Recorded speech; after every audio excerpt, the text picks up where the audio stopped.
So yesterday's video, I talked about projects that I had done where I put too much effort into them and wasted money. And today I was thinking about the idea that there's really no such thing as an inherently bad situation or bad idea. Like, everything is contextual. So me complaining about spending too much time on things and not prioritizing the right things, that's easier to see because there are alternatives around that. Like, I know that I can execute on a different process, and by doing so, I don't even have to go through that situation that I went through. Like, I just finished up this CD design that we've been working on, and I think I'm at 25 hours over the last, I don't know, month maybe. And that's how much time it would have taken me to come up with a single draft of like a postcard back in the day. There are changes within the way I work and within the way I think that have allowed me to look at these past projects and been like, dude, what are you thinking?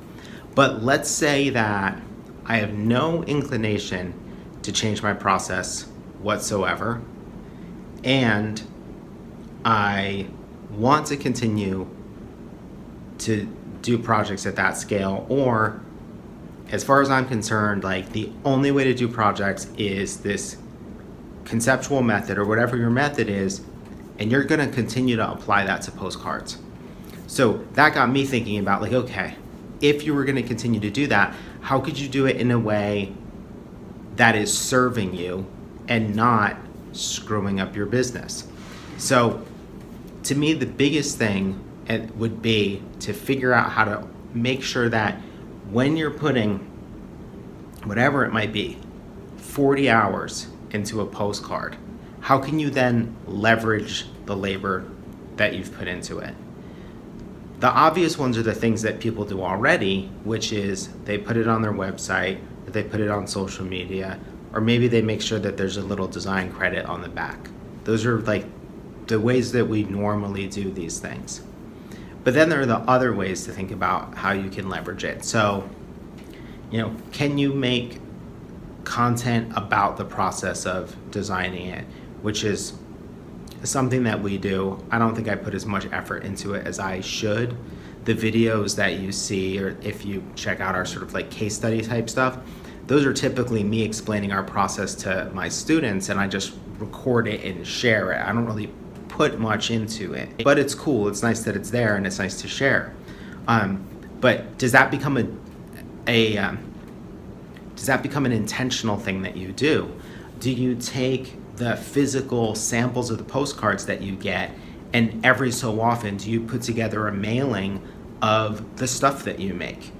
And then that way you're leveraging the actual physical postcard that you made as part of like a package of stuff. So this is like, maybe it's a thing you send to potential clients, maybe it's a thing you send to existing clients, almost like a cool little gift. Maybe you send it just to people whose work you like, but that it becomes a thing that you can leverage. Another thing might be to take the design for the postcard and just make your own promotional postcard reusing that. Can you take a project like that, figure out what the system of it is, if there's a system, and then talk to that client and been like, hey, what if we use this as a template or a format going forward, so that, yeah, the first time you did it, it took 40 hours. The next time you do it, it takes 2 or 4 hours, and you start to get some ROI on that massive investment. And the reason that all of this is important is because I'm assuming you live in a world where, like, when I put too much work into stuff, it's not like I sent that person a bill and was like, oh, by the way, I spent 40 hours on your postcard, or I spent 47 hours on that one illustration for the snowboard. Here's a bill. It's not like those people agreed to me spending this insane amount of time on stuff. So